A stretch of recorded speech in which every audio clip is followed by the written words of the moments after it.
Hello students, I am Kritika Pathak from Axis Institute and today we are going to study another topic of the chapter structure of chromosomes, cell cycle and cell division.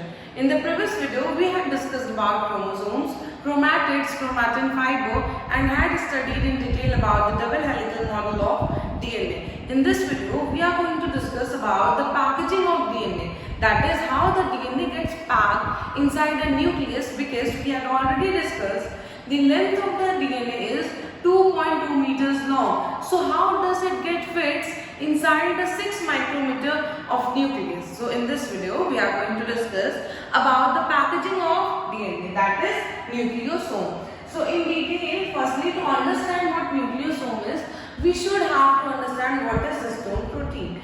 So histone protein is a ball of octamer protein, that is there is 8 proteins inside this histone octamer that are all positively charged, around which a negatively charged DNA gets wrapped around, and the structures formed after this wrapping is known as nucleosome. Alright, it has been described over here that histones are the proteins that helps in coiling of the DNA and it also helps in packaging of the DNA. This unit is known as nucleosome. So nucleosome वो unit है जिसमें histone protein रहेगा like a circular ball, उस protein के अंदर 8 proteins है. So that is why we are naming that as histone octamer. और उस हिस्टोन ऑक्टामर के अराउंड में ये डीएनए जो है वो रैप्ड है, पैक्ड है, तो जिसकी वजह से जो स्पेस ऑक्यूपाई करता, एक 2.2 मीटर्स लॉन्ग डीएनए जितना स्पेस ऑक्यूपाई करता, वो इस रैपिंग और पैकेजिंग की वजह से बहुत ही कम स्पेस में सेटल हो गया है inside the nucleus. This is necessary to understand why nucleosome is so important inside the chromosome, because this nucleosome is responsible for making the DNA packed.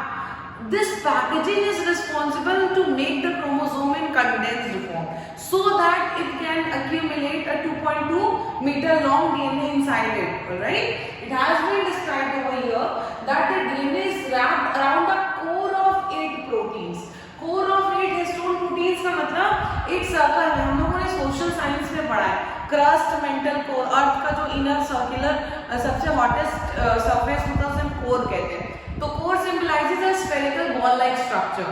That is the protein, a positively charged protein that we are naming as histone protein. और उस positively charged histone protein के चारों तरफ ये DNA जो है वो packed रहता है, क्योंकि वो 8 proteins है. 8 जैसे ऑक्टोपस होता है, ठीक है, तो ऑक्टोपस को में जो ऑक्टोवर्ड है वो क्या सिंबलाइज करता है, उसका leg. There are 8 legs of octopus.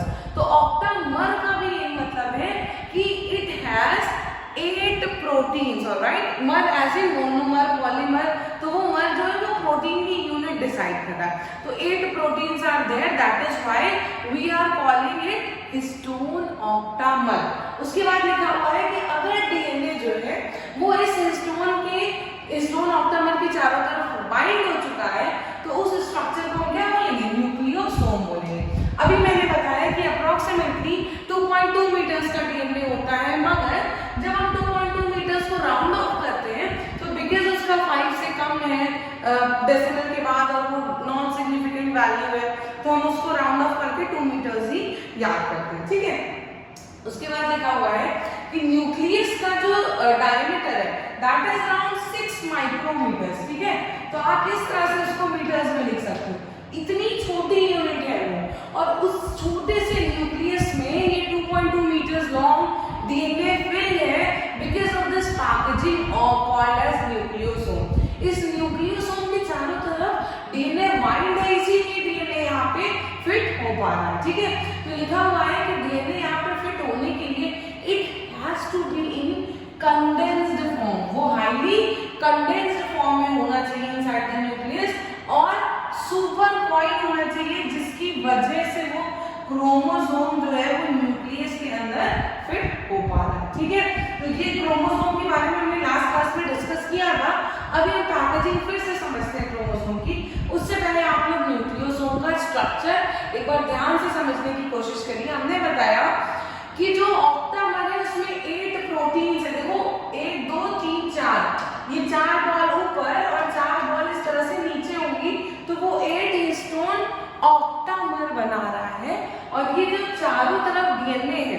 DNA क्या होता है, वो नेगेटिवली चार्ज है और ये पॉजिटिवली चार्ज है।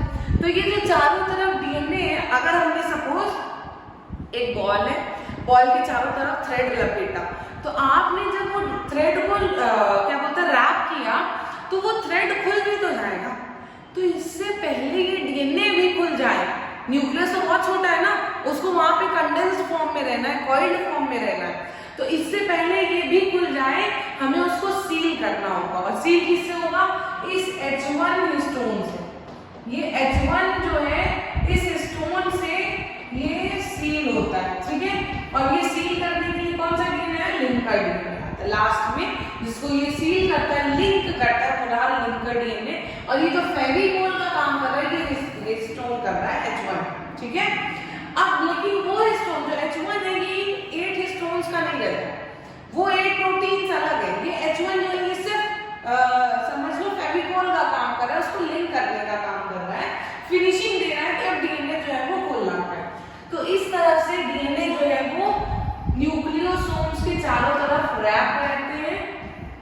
और इस मॉडल को, जैसे कि सपोज करो ये कोई थ्रेड है और आपको इस तरह से बीड्स दिख रहे हैं, ये न्यूक्लियोसोम क्या दिख रहे हैं, बीड्स दिख रहे हैं, इसीलिए हम इस मॉडल को बोलते हैं beads on a string model, ठीक है। Beads on a string model बोलते हैं। एक धागे में आपको बीड्स दिख रहे होंगे, बीड्स ऐसे जो हम लोग बालों में भी लगाते हैं, तो वो वाले बीड्स जो है उस तरह से ये न्यूक्लियोसोम दिख रहा है, जिसके चारों तरफ ये डीएनए रैप होते हैं। तो जब हमने पैकेजिंग पढ़ ली, तो हम लोग एक बार फिर से ये समझने की कोशिश करते हैं कि ये क्रोमोसोम से कैसे सारी चीजें शुरू हुई थी। क्रोमोसोम्स न्यूक्लियस में था, हमें नहीं दिख रहा था उसमें कौन कौन से थ्रेड है। जब वो डिवाइड होना स्टार्ट हुआ, तब हमें उसमें से कुछ थ्रेड लाइक स्ट्रक्चर दिखे, जिन्हें हम फाइबर्स बोल रहे हैं, और उन फाइबर्स को हम बोलते हैं क्रोमैटिन फाइबर्स। फिर जब हमने उस क्रोमैटिन फाइबर्स को और जूम इन किया, तो हमें इस तरह के न्यूक्लियोसोम्स जो है वो दोनों तरफ दिख रहे थे। फिर हमने इसे और जूम इन किया, तो हमें दिखा कि इस न्यूक्लियोसोम के चारों तरफ जो है वो डीएनए रैप्ड है। डीएनए को हमने जूम इन करके देख लिया कि ये double helical model of DNA है, और यही वाटसन एंड क्रिक ने बताया था। डबल हेलिकल मॉडल जिसमें हम लोग पढ़ रहे थे, प्यूरिन जो है वो पिरिमिडीन से बॉन्डिंग बनाएगा हाइड्रोजन बॉन्ड्स के थ्रू, एंटी पैरेलल डायरेक्शन होती है, सब हम लोगों ने लास्ट क्लास में पढ़ लिया, ठीक है। तो जब इतना पढ़ लिया, तो अब डीएनए के अंदर जीन्स प्रेजेंट है, और हमें अब ये जीन्स पढ़ने हैं। जीन्स क्या होते हैं उसके बारे में हमें जानना है, बस ये क्रोमोसोम का एक नॉर्मल और स्ट्रक्चर। जब ये, क्योंकि ये क्रोमोसोम्स ये जो जीन को कैरी करा ना, अल्टीमेटली तो हम उसका छोटा उसका यूनिट देखते जा रहे हैं, जिसे हम हेरिडिटरी यूनिट कह रहे हैं, बट अल्टीमेटली ये सब प्रेजेंट किसके अंदर है, इस क्रोमोसोम के अंदर है। तो जब हम स्ट्रक्चर ऑफ क्रोमोसोम पढ़ेंगे, तो आपको देखो इस तरह से दो आर्म्स दिख रहे हैं, अपर आर्म और लोअर आर्म, बीच में एक जो यूनिट दिख रही है जैसे सेंट्रोमियर, सेंटर में, तो जहां पे ये दोनों ज्वाइन हो रहे हैं अपर आर्म और लोअर आर्म, उसको हम बोल रहे हैं सेंट्रोमियर। और as compare to the lower arm, upper arm is shorter, तो इसे हम शॉर्ट आर्म बोलते हैं, इसे लॉन्ग आर्म बोलते हैं, ठीक है। अब उसके बाद ये जो दोनों स्ट्रैंड्स है, इसको मैंने लास्ट टर्म में भी बताया था, इसको बोलते हैं क्रोमैटिड, ठीक है। इसको हम लोग क्रोमैटिड बोल रहे हैं। ये क्रोमैटिड है जिसके अंदर फिर क्रोमैटिन फाइबर रहेंगे, डीएनए रहेंगे। इसी चीज को एक्सप्लेन करने के लिए यहाँ पे आप फिर से बातें समझ सकते हो। क्या लिखा हुआ है कि हर क्रोमोसोम में 2 सिस्टर क्रोमैटिड्स। अच्छा, ये एक और बात बतानी थी, ये जो ये क्रोमैटिड्स है जिसको मैं बोल रही हूँ क्रोमैटिड, ये दोनों एक दूसरे के लिए सिस्टर है, पास है, दोनों में जो सिमिलैरिटी होती है वो सेम होती है, सिस्टर क्रोमैटिड्स। मगर ये वाला और इस आर्म के लिए ये क्या हो जाएगा, ये हो जाएगा नॉन सिस्टर क्रोमैटिड, ठीक है। उस ऊपर वाले के लिए ये हो जाएगा नॉन सिस्टर क्रोमैटिड। अब जब हमने इतना पढ़ लिया, तो एक चीज देखो, यहाँ जो ये सेंट्रोमियर है, हम सेल डिवीजन आगे फिर से पढ़ेंगे, मगर ये सेंट्रोमियर से ही इस तरह की थ्रेड लाइक स्ट्रक्चर्स निकलेंगे, जिसे हम बोलते हैं स्पिंडल फाइबर्स। और ये स्पिंडल फाइबर्स रिस्पॉन्सिबल होंगे सेल डिवीजन के लिए। जब सेल डिवाइड कर रही होगी, तो ये स्पिंडल फाइबर्स जो है इसी सेंट्रोमियर से अटैच होके ये 2 क्रोमैटिड आर्म्स को ऑपोजिट पोल पे और उसके 2 जिसकी वजह से क्रोमोसोम्स जो है वो हाफ पार्ट में डिवाइड हो जाएगा। अभी हमें ये और डिटेल में सेल डिवीजन में पढ़ना है। अभी जस्ट हम स्ट्रक्चर पढ़ते हैं क्रोमोसोम का। तो देखो क्या बातें लिखी हुई है स्ट्रक्चर्स में, लिखा हुआ है कि हर क्रोमोसोम के पास 2 सिस्टर क्रोमैटिड्स होंगे जो कि जॉइंट होंगे। जिस पॉइंट को हम क्या बोलेंगे, सेंट्रोमियर बोलेंगे। वहां पे जहां पे ये सेंट्रोमियर जॉइंट हो रहे थे वहां पे क्रोमोसोम्स का रीजन देखो तो बहुत पतला हो गया, इसीलिए वहां पे लिखा हुआ है कि वो कॉन्स्ट्रिक्टेड रीजन है, ठीक है। और स्पिंडल फाइबर्स उसी से अटैच होते हैं ड्यूरिंग सेल डिवीजन, ये बात मैंने अभी बताई। और लिखा हुआ है कि जब ये स्पिंडल फाइबर्स कॉन्ट्रैक्ट होते हैं यानी इनकी स्पेस कम होगी तो उसकी वजह से सिस्टर क्रोमैटिड्स अलग होते जाएंगे, that are get separated at the centromere and each is pulled away from other at the opposite poles. वो दोनों जैसे जैसे स्पिंडल फाइबर छोटा होता जाएगा ऊपर की तरफ मूव करते जाएंगे और इसकी वजह से सेल जो है वो डिवाइड हो जाएगी इनटू हाफ, ठीक है। जब हमने इतना डिवीजन पढ़ लिया तो अब हम जीन्स के बारे में भी पढ़ लेते हैं। जीन्स क्या होता है, देखो जीन्स जो है, जीन अभी तक हमने डीएनए पढ़ लिया तो उसी डीएनए के जो सीक्वेंसेस थे हमने 4 न्यूक्लियोटाइड बेसेस पढ़े थे, एडेनिन, ग्वानिन, थाइमिन और साइटोसिन। ये 4 नाइट्रोजनस बेसेस उस डीएनए में प्रेजेंट थे। इसके साथ साथ मैंने बताया था कि पेंटोज शुगर और फॉस्फेट ग्रुप, पेंटोज शुगर और फॉस्फेट ग्रुप जो है वो इस डीएनए की बैकबोन बनाता है। तो ये तो सेम रहेगा लेकिन हर पर्सन में ये नाइट्रोजनस बेसिस का सीक्वेंस बदल जाता है। तो ये तीनों मिलके हम लोग इसको न्यूक्लियोटाइड बोल रहे थे। इसी न्यूक्लियोटाइड के सीक्वेंस को चेंज होने की वजह से जब ये न्यूक्लियोटाइड का सीक्वेंस चेंज हो जा रहा है तो जीन्स का भी सीक्वेंस चेंज हो जाता है। हर जीन जो है वो एक स्पेसिफिक प्रोटीन के लिए कोड कर रही होती है और हर वो प्रोटीन एक स्पेसिफिक कैरेक्टर के लिए कोड कर रहा होता है, ठीक है। तो हम लोग जितने भी कैरेक्टर्स रिजेंबल करते हैं, हमारा आई कलर, हमारा स्किन कलर, हमारी वॉइस, हमारा हाइट, हमारा ब्रेन, हमारे फीचर्स, कैरेक्टर्स, नेचर, सब कुछ किसी दूसरे इंडिविजुअल से डिफरेंट होता है। कभी भी हम पूरे नहीं मैच करते, अपने पेरेंट्स के भी हम डुप्लीकेट कॉपी नहीं होते बिकॉज हमारा ये न्यूक्लियोटाइड सीक्वेंस है वो चेंज है, ठीक है। हमारे पेरेंट्स के, हमारे ट्विन के कंपैरिजन में हमारा न्यूक्लियोटाइड सीक्वेंस जो है वो चेंज्ड फॉर्म में होता है। इसीलिए हम कहते हैं कि हर इंडिविजुअल यूनिक होता है, सबका डीएनए यूनिक होता है, कभी भी किसी का डीएनए मैच नहीं करता। तो ये इसीलिए क्योंकि इन जीन्स का जो सीक्वेंस है वो डिफरेंट रहता है। तो देखो जब जीन की डेफिनेशन लिखनी होगी तो आप क्या लिखोगे कि genes are the specific sequence. इस स्पेसिफिक को तुम यूनिक बोल सकते हो। इस genes are those unique sequences of nucleotide. Nucleotide क्या है, ये जो मैंने अभी बताया, नाइट्रोजनस बेस, फॉस्फेट और पेंटोज शुगर, इन 3 चीजों को मिला करके हम बोल रहे हैं न्यूक्लियोटाइड। तो जीन्स वो न्यूक्लियोटाइड है जिसकी वजह से ये जो क्रोमोसोम्स है वो एक स्पेसिफिक प्रोटीन को कोड करेंगे और जिस प्रोटीन को ये कोड कर रहे होंगे उस प्रोटीन का एक पर्टिकुलर एक्सप्रेशन होगा, फीचर होगा बॉडी में। कोई भी इंसान है ना, कोई भी पर्सन हो, जब वो पर्सन किसी भी तरह की एक्टिविटी को शो कर रहा है, इसका मतलब कि उसके न्यूक्लियोटाइड में वो सीक्वेंस है जिसकी वजह से, देखो अब तुम सोच रहे हो कि मैम ये डीएनए जो है वो प्रोटीन कैसे बना रहा है। उसके लिए एक प्रोसेस होता है, डीएनए पहले आरएनए बनाएगा। इस प्रोसेस को हम बोलते हैं ट्रांसक्रिप्शन। डीएनए से आरएनए बनाने वाले प्रोसेस को हम बोलते हैं ट्रांसक्रिप्शन और ये वाला आरएनए फिर जो है वो प्रोटीन बना लेगा। इस प्रोटीन बनाने के प्रोसेस को हम बोलेंगे ट्रांसलेशन। तो ये जब ये ट्रांसलेशन हो रहा है ट्रांसक्रिप्शन के बाद, तो ये प्रोटीन ही रिस्पॉन्सिबल रहेगा फॉर वेरियस फीचर्स और कैरेक्टर्स।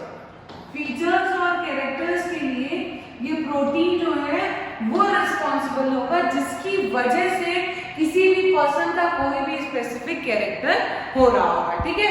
तो सबसे पहले हमने क्या क्या पढ़ लिया, क्रोमोसोम्स पढ़ लिए।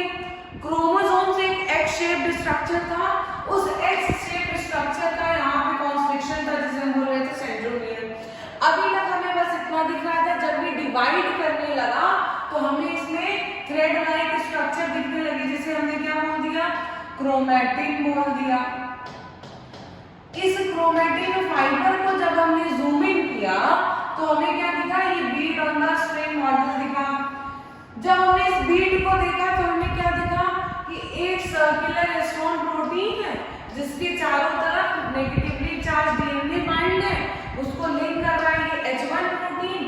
इस H1 प्रोटीन की वजह से डीएनए जो है वो रैप है, ठीक है, सील्ड है, इसको ये सील कर रहा है। फिर हमने डीएनए का डबल हेलिकल मॉडल पढ़ा, उसमें हमने पढ़ा कि अगर एडेनिन थाइमिन से बनाएगा तो डबल हाइड्रोजन बॉन्ड, और ग्वानिन जो है वो साइटोसिन से बनाएगा तो ट्रिपल हाइड्रोजन बॉन्ड। ऐसे ऐसे 10 सीक्वेंसेस प्रेजेंट होते हैं पर टर्न में, ठीक है, 10 न्यूक्लियोटाइड सीक्वेंसेस प्रेजेंट होंगे, और यही न्यूक्लियोटाइड सीक्वेंसेस को हम बोल रहे हैं ये वो जीन्स हैं जो कि ट्रांसमिट होंगे from one generation to another. These genes are responsible for the hereditary characters. Hereditary characters का मतलब होता है वो कैरेक्टर्स जो वन जनरेशन से अनदर जनरेशन में ट्रांसमिट हो रहे होते हैं। देखो यहाँ पे लिखा हुआ है कि genes are the unit of heredity, यानी कि अगर कोई ट्रांसमिशन हो रहा है कैरेक्टर्स का एक जनरेशन से दूसरे जनरेशन में, इसका मतलब कि वो जीन्स ट्रांसमिट हो रहे हैं। फॉर एग्जाम्पल, आप अभी क्लास 10th में हो, आपने जितनी भी चीजें पढ़ी है ना, या आप अपनी लाइफ में जितना भी पढ़ोगे, वो सब कुछ आपके बेबी में नहीं ट्रांसफर होगा। इसका मतलब कि आप जो भी पढ़ोगे वो आपका एक्वायर्ड कैरेक्टर है, आपने वो यहाँ पे सीखा है after birth. That is should not get to that is not getting into your genes. That is why the child is not having any knowledge of class 10 or any other class that you are studying, ठीक है। आप जहां तक भी पढ़ लो, आपका जब baby होगा तो उसको कुछ नहीं पता होगा, क्योंकि वो कैरेक्टर्स आपके जीन्स में नहीं थे, उन्होंने आपके न्यूक्लियोटाइड में सीक्वेंस नहीं किया। तो हमारे न्यूक्लियोटाइड में सिर्फ वही आता है जो हम अपने पेरेंट्स से गेन करते हैं और हम अपने ऑफस्प्रिंग्स में ट्रांसफर करते हैं। वही सीक्वेंसेस आते हैं जिन्हें हम जेनेटिक सीक्वेंसेस बोलते हैं, और इसी के ट्रांसमिशन को हम बोलते हैं हेरिडिटरी। तो क्या ट्रांसमिट हो रहा है, जीन्स ट्रांसमिट हो रहा है। जैसे कि हमने पढ़ा ना कि cell is the structural and functional unit of life.